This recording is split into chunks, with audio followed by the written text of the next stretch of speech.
tal amigos? ¿Cómo están? Bienvenidos a una nueva emisión del Informe Podcast. Yo soy Wilber Monterrosa desde San Salvador, El Salvador, y en esta ocasión vamos a hablar acerca del tema la ansiedad como un abordaje integral. Y para esto me acompaña mi buen amigo, el licenciado Osmar Telles Cuateconzi. Él es psicólogo por la Universidad Nacional Autónoma de México. Además tiene un máster en terapia cognitivo-conductual, específicamente para tratar infanto, juvenil y adultos. Además, tiene una especialidades o diplomados en trastornos del neurodesarrollo y terapias de tercera generación. Esto por el Instituto de Terapias Cognitivos Conductuales. Así que le damos la más cordial bienvenida y gracias también por estar con nosotros para hablar sobre este tema acá en el Informe Podcast y por supuesto a través de Radio Supernova Ciencia y Música. Un gusto. Gracias, de verdad. Vamos a hablar acerca de este tema que, como lo veníamos hablando fuera de cámara, es un tema que está en redes sociales, en las noticias, que es un tema pues bastante hablado, pero pocas veces profundizado en cuanto a su, primero en su conocimiento, luego en su tratamiento. Podemos escuchar ahora de artistas, incluso deportistas, niños, que dicen tiene ansiedad o alguien fue diagnosticado con ansiedad, pero ¿qué es la ansiedad? De repente escuchamos ese término pero no sabemos exactamente a qué se refiere. Incluso hay personas que dicen, me sentí ansioso o tengo ansiedad o yo soy de ansiedad y a lo mejor no entendemos el término y cómo este se vincula con la salud mental. ¿Podemos comenzar a tocar el tema, por favor? Claro que sí. Bueno, tradicionalmente entendemos a la ansiedad como una emoción que va a provocar ciertas alteraciones a nivel fisiológico, cognitivo y conductual. ¿A qué nos referimos con esto? La ansiedad usualmente se presenta como una herramienta de prevención ante situaciones. Se diferencia del miedo porque ante el miedo tenemos situaciones que pueden poner en riesgo nuestra integridad física o mental o incluso causarnos la muerte. Sin embargo, la ansiedad es una previsión del futuro sobre un posible riesgo. Pero esa es la cuestión, que es a futuro y que no está como un riesgo latente en ese momento. Sin embargo, se confunden muchas veces la ansiedad y el miedo, o la ansiedad y el estrés, por ejemplo. Sin embargo, esta percepción de la ansiedad como una emoción que tiene unas bases biológicas, con una alteración en el sistema simpático, por ejemplo, donde estamos como en guardia y a punto de ver si huimos, si peleamos, es más desde un enfoque biomédico. Desde la psicología en específico, desde el enfoque que yo trabajo, que es el enfoque conductual, en específico, nos dice, o sea, la ansiedad sí involucra muchísimas dimensiones, como lo biológico, lo fisiológico y la conducta, pero la ansiedad tal cual solo se reconocería como una etiqueta. ¿Por qué? Porque la ansiedad no es igual para todas las personas. Lo que para una persona puede ser una situación ansiógena, no va a ser lo mismo que para la otra. Entonces, tendríamos que empezar desde ahí, que desde la perspectiva de la psicología sí podríamos considerar que están como en otros niveles de la ciencia que son complementarios, eso sí, pero no son los mismos. Entonces, ¿qué es la ciencia? Perdón, ¿qué es la ansiedad y por qué nos da ansiedad? Lo cierto es que depende. En psicología todo depende. Porque hay situaciones que nosotros hemos aprendido a lo largo de nuestra vida y a partir de eso vamos a reaccionar. Pongamos el caso de Juanito. Juanito se pone muy nervioso cuando va a hablar en público. Yo no podría decir, es malo, es ansiedad, es miedo, ¿qué pasa? Primero podríamos decir que hablar en público no podría ser miedo, porque como habíamos comentado anteriormente, no hay un peligro latente que ponga en Claro. riesgo la integridad física, cognitiva o que ponga en peligro su vida en general, ¿no? Entonces podremos ir descartando esa situación. Ese estrés podría ser, no lo sabemos, tenemos que ir evaluando. ¿Por qué podría ser estrés? Bueno, el estrés es una sensación que también se parece mucho a la ansiedad, que tiene que ver como por ejemplo con el incremento del ritmo cardíaco, que involucra sudoración en las manos o respuesta galvánica, que puede también ser con un incremento en el tono y el volumen de la voz, o que va bajando, que de repente sentimos que nos pesa todo y ya no podemos hablar, empezamos a hablar más rápido o empezamos a hablar mucho más lento. Entonces, como lo voy comentando, pues pueden ser muchas cosas, ¿no? Entonces, es estrés o es ansiedad. La ansiedad, como lo comento, básicamente es la acumulación de varios, es una etiqueta que nos va a englobar muchas situaciones. Regresando al caso de Pepito, podríamos ver, bueno, esa ansiedad, pero lejos de si esa ansiedad es mala en este caso, porque también creo que es muy común que nos digan, la ansiedad es mala porque pues, evidentemente no es placentera, creo que a nadie le gusta sentirse pues de esa forma desagradable y menos si, como en el caso de Pepito, tiene que presentarse con el público y Claro. exponerse, ¿no?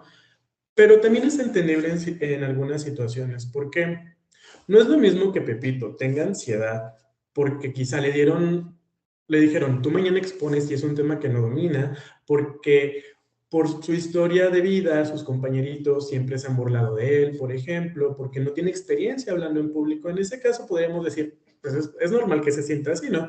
Digo, ¿quién no se sentiría así?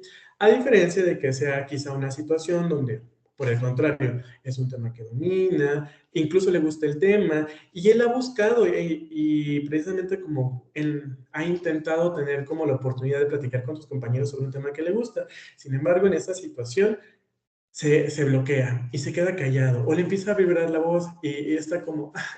Entonces, en ese caso, sí podremos decir que la ansiedad llega a ser un problema.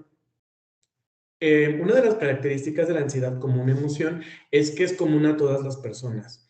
Y en general es muy común escuchar decir, las emociones son buenas o hay emociones buenas y hay emociones malas. Y no, la ansiedad como el resto de las emociones son y están.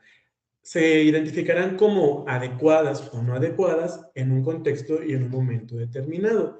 Por ejemplo, estar triste, pues es como, no es agradable, es una emoción displacentera como la ansiedad, pero tiene una función, como puede ser que las demás personas, si nos ven tristes, se acerquen a nosotros y nos digan, ¿qué te pasó? ¿Qué está pasando?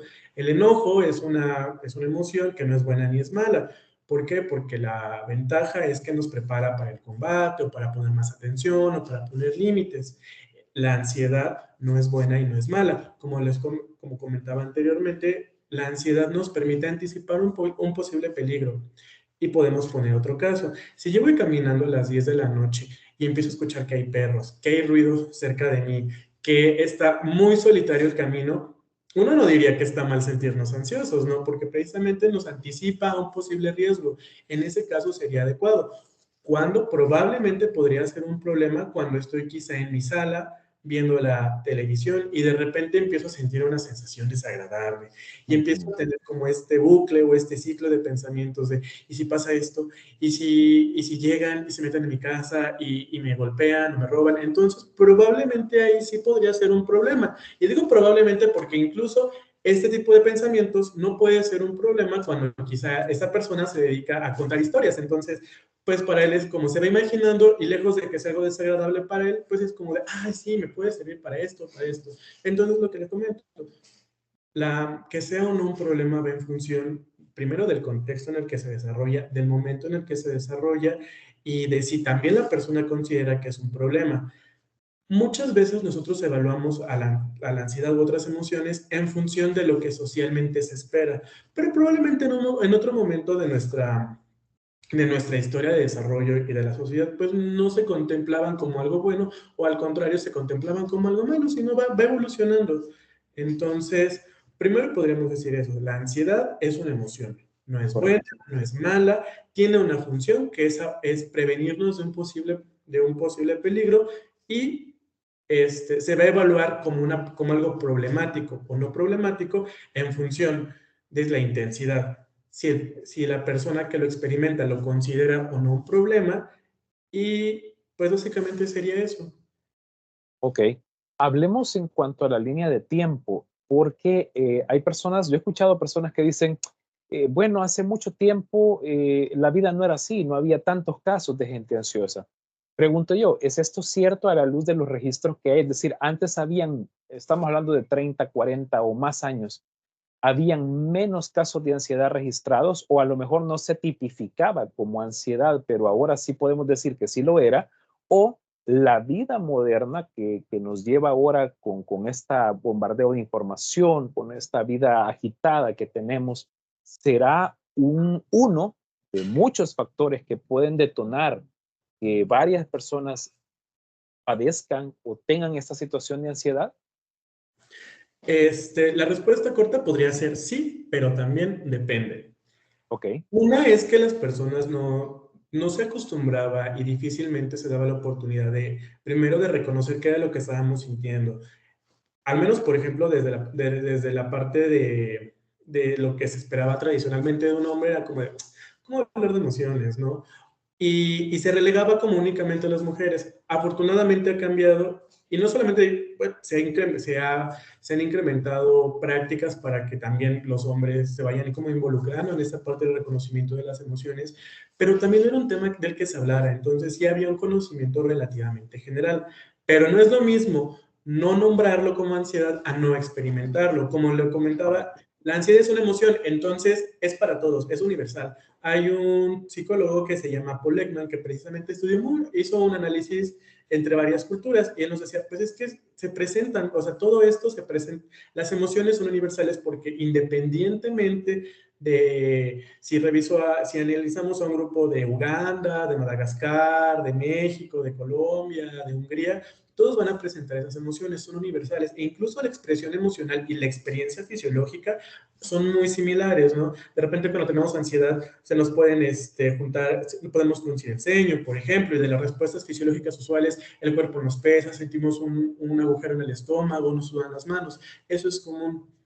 Como lo comento, es una respuesta universal que tenemos. Ok, Ahora, la otra parte es que se han incrementado los casos de ansiedad. ¿Por qué? Hay algo que se llaman contextos ansiógenos. ¿Qué es eso? Tradicionalmente nos dicen a nosotros, o vemos en TikTok, en YouTube o Instagram, o alguna red social que nos dicen, échale ganas. Ay, pues piensa positivo, vibra alto. ¿Cuál es la realidad?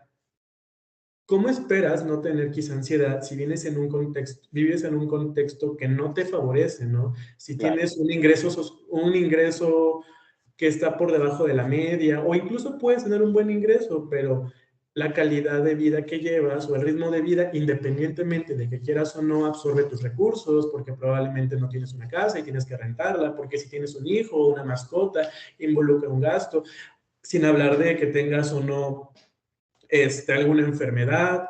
Y si es crónico-degenerativa, pues el estar pagando constantemente, no Claro. solo el especialista, sino también los medicamentos, el que tengas un contexto familiar favorecedor, porque desafortunadamente muchas personas no viven en un contexto en el que pues se procure primero el diálogo, ¿no? Entonces, si un día estás así como, ay, no sé qué tengo, y le dices a tu mamá, a tu pareja, a tu papá, ay, me siento así, ay, ay, ay, ay, ay, pues ya, luego se te pasa.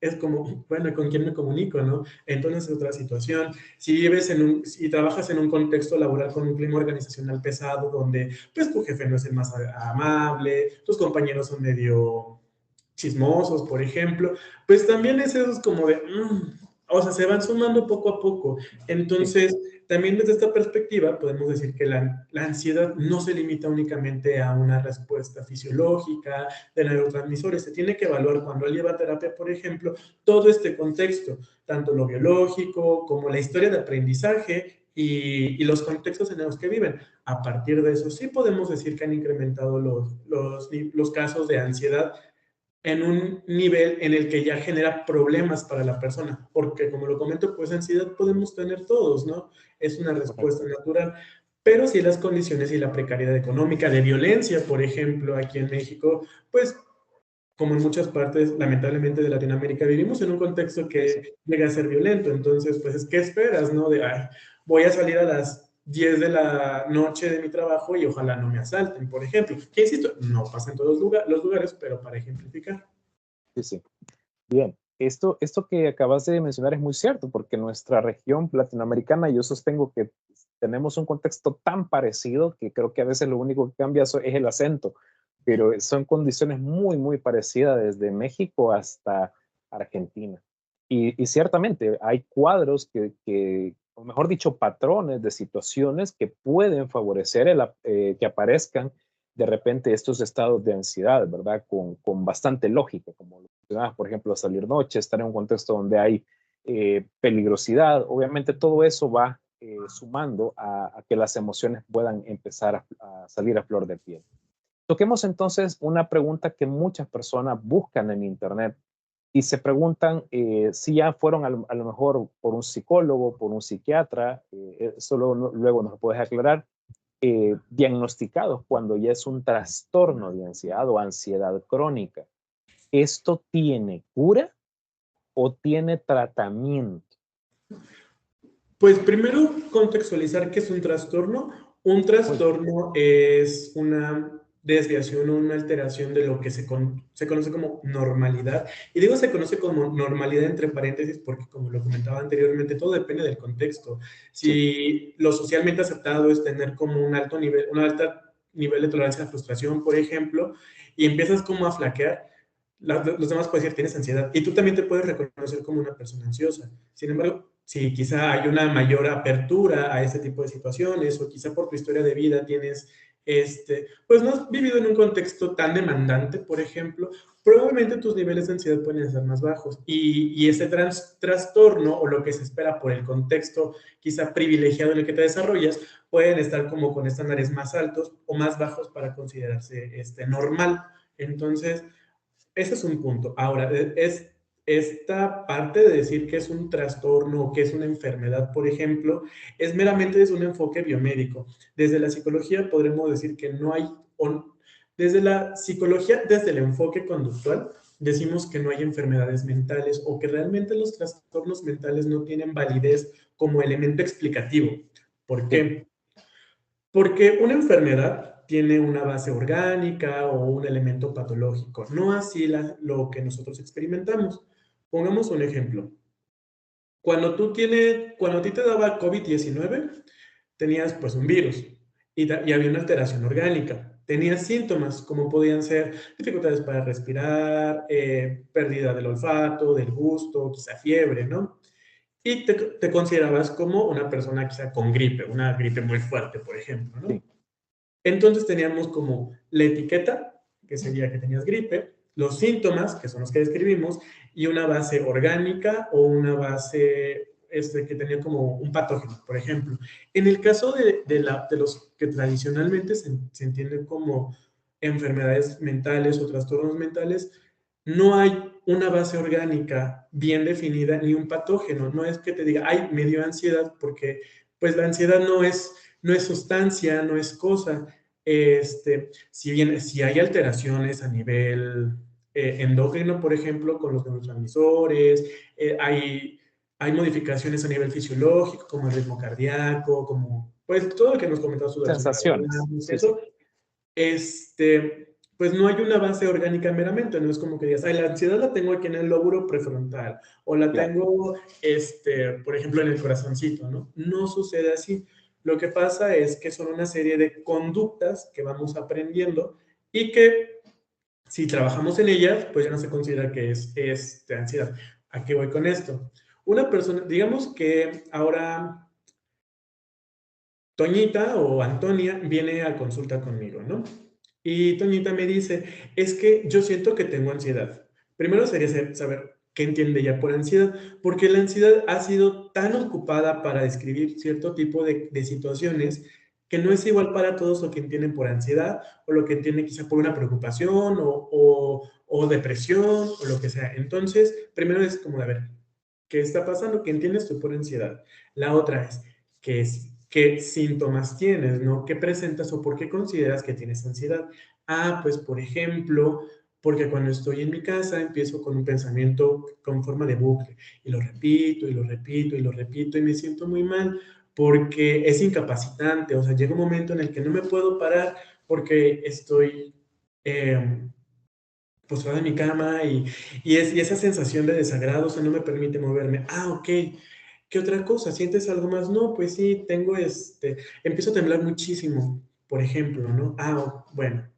Si nosotros consideráramos a la ansiedad como una enfermedad, tendríamos que ir a una base orgánica o a una base biológica y que quizá podríamos tratar directamente pues con algún medicamento o con, pues quitamos quizá una partecita del cuerpo. La situación es así, si bien los medicamentos nos pueden ayudar bastante en el tratamiento, Si, por ejemplo, nosotros le enseñamos a esta chica a quizá ser más consciente de lo que está pasando en estos momentos para tratar este bucle de pensamiento y a aprender, y que ella aprenda a decir, a ver, ¿qué tan real es esto que estoy pensando? Y que empiece a discernir, ¿es algo que está pasando, que puede pasar? ¿O es como que ya me estoy desvirtuando, me estoy alejando un poquito más de la realidad? Ah, ok.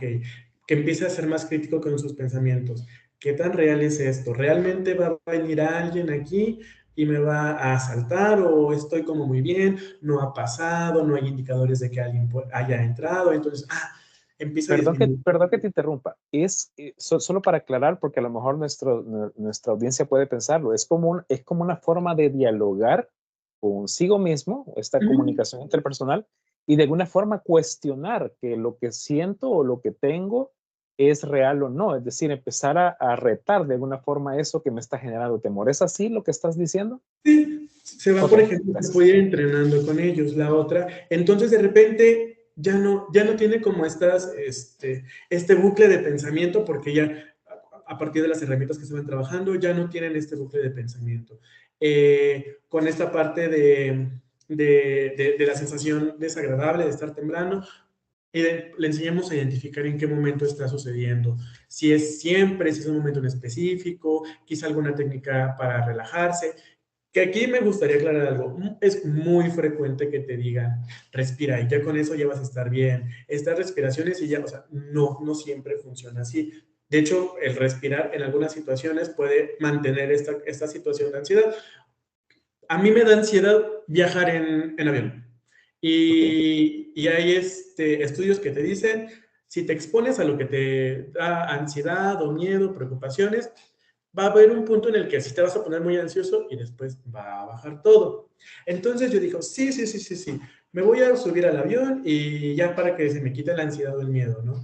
Pero todo el tiempo en el avión estoy sentado, con los ojos cerrados. Y aparte de eso, estoy como pensando en otra cosa, que estoy en una isla, que quizá ya llegue a mi viaje, que estoy con una piña colada, por ejemplo. Y nunca me expuse a esta situación y estuve respirando para no sentirme ansioso, por ejemplo. sí, sí. Entonces llego a mi destino y ya, o sea, nunca realmente te expuse a esa situación y quizá el estar como ubicándote en otro espacio, haciendo técnicas de respiración, pues precisamente va a hacer que mantengas ese estado de ansiedad porque nunca te expones realmente, por ejemplo. Entonces, si ya hicimos que desapareciera como este bucle de pensamientos, si ya logramos que esta persona aprenda a identificar cuando se siente muy estresado, estas reacciones, y que aprenda a través de relajación a disminuirlas. Y aparte de eso, le damos otras herramientas para hacer algo que le permita como desestresarse o que sean funcionalmente equivalentes, es decir, quizá a mí, ¿qué es lo que yo siento? Bueno, me siento muy estresado. ¿Qué puedo hacer en ese momento que me relaje, pero que también cumpla la función de sentirme protegido, ¿no? Y ya aprendiendo todo eso, pues ya no tengo entonces ansiedad, porque ya no presento esto y le pregunto a alguien, oye, soy ansioso, y digo, ¿por qué? Pues no sé, ya no me siento como con este bucle de pensamientos, ya me relajo más, ya me subo al avión, pues entonces ya no te dirían que tienes ansiedad, entonces ya no comparte una base fisiológica, orgánica o de algún patógeno, porque pues precisamente no existe en este caso. Es una perspectiva que no es tan difundida, pero que a mí me ha resultado bastante práctica porque es decir, ok, o sea, no hay como meramente algo fisiológico, si hay alguna alteración a nivel biológico, sí es importante atenderlo, sí es importante cuando así se es conveniente un acompañamiento igual Sí. de tipo farmacológico, o sea, no es tampoco satanizarlo, si es importante, si así se considera en una valoración junto con un médico, pero pues aún así hay que contemplar como todo el contexto. Y regresando a lo de se cura o no, pues es que la ansiedad es como una emoción, ¿no? O sea, nadie dice me curé de alegría, nadie dice me curé de susto, por ejemplo, ¿no? Porque Sí. finalmente es una reacción que vamos a tener. Se puede trabajar para disminuir los niveles que tenemos y que quizá nuestra tolerancia a viajar en el avión disminuya. Claro que sí. Yo particularmente no disfruto ver ratones ni ratas, pero a través de este proceso quizá de acompañamiento, porque para mí era importante estar en un contexto donde había ratas y así por trabajos de investigación, pues vas aprendiendo, ¿no? Y quizá no diría, ay, me encanta agarrarlos, pero han disminuido los niveles de ansiedad lo suficiente para que pueda manipularlos. Entonces, yo no diría que se puede curar primero porque no la considero una enfermedad, sino un conjunto de situaciones aprendidas. Si yo veo una rata y nunca la toco y empiezo a evitar entrar a lugares o espacios con ratas y veo que pasó una rata por mi casa y justo en ese momento brinco para no tocar el espacio, probablemente esta ansiedad se va a ir reforzando, va a incrementar o va a permanecer en el tiempo. Entonces, si empiezo a trabajar en esto, disminuyen los niveles y aumenta mi tolerancia a esa situación que me va a generar ansiedad. Entonces, pues yo diría eso. Solo para comprender este punto. Entonces podemos decir que a través de la terapia cognitivo-conductual, cognitivo viene de conocer, de conocimiento, podemos, así como aprendimos, digamos, a tenerle miedo a algo o a que algo nos generara, por ejemplo, hay gente que le tiene miedo a subirse a un elevador, y es ver el elevador y empiezan aquellos síntomas. Es decir, esa conducta como fue aprendida puede desaprenderse o puede aprenderse algo nuevo para hacer viable mi vida y poderme subir a un elevador. Aquí haciendo una aclaración, lo cognitivo hace más referencia a la forma en la que se entienden algunas problemáticas, es decir, que a partir de Ok, la forma en la que pensamos, vamos a interpretar nuestra realidad. Esa sería una, como lo de los pensamientos irracionales, ¿no? Si yo pienso que esa rata ya dejó ahí su rastro, seguramente a partir de eso voy a modificar mi conducta, entonces me voy a brincar ese cachito, ¿no? Pero hace más referencia a la forma en la que interpretamos algunos fenómenos, pero eso es como más técnico, entonces lo dejamos ahí. No podemos decir que desaprendemos cosas, pero sí, pero retomando el segundo punto, sí podemos aprender a hacer conductas que sean equivalentes y que precisamente nos ayuden a disminuir esta sensación. Incluso hay algo que se llaman conductas incompatibles, ¿no? Es decir, ¿qué estoy haciendo ahorita? Que si aprendo a hacer, va a ser incompatible con lo primero. Si a mí me pone ansioso, eh, algo, lo incompatible con estar ansioso sería estar relajado. Entonces, al contrario, voy a aprender a relajarme en ciertos contextos, porque si estoy relajado, por, con lógica, por así decirlo, no puedo estar estresado, ¿no? Porque son incompatibles. sí, Entonces, en este caso, sí puedo aprender a tener como otro tipo de alternativas o herramientas para esas situaciones. ok. ¿Qué tan difícil llevamos entrando en la fase final de nuestra entrevista, aunque el tema es sumamente amplio? Pero ¿qué tan difícil es, por ejemplo, porque no es lo mismo, me imagino, tratar a niños, tratar a adolescentes, tratar a adultos, que tratar a ancianos? Es decir, me imagino que es una escala totalmente diferente a partir de que hay experiencias, hay contextos y obviamente pues la edad nos va modificando también respecto de cómo interactuamos, cómo interpretamos la realidad. En tu experiencia, ¿qué nos puedes comentar sobre el tema a partir de la edad con la que se trata el tema de la ansiedad?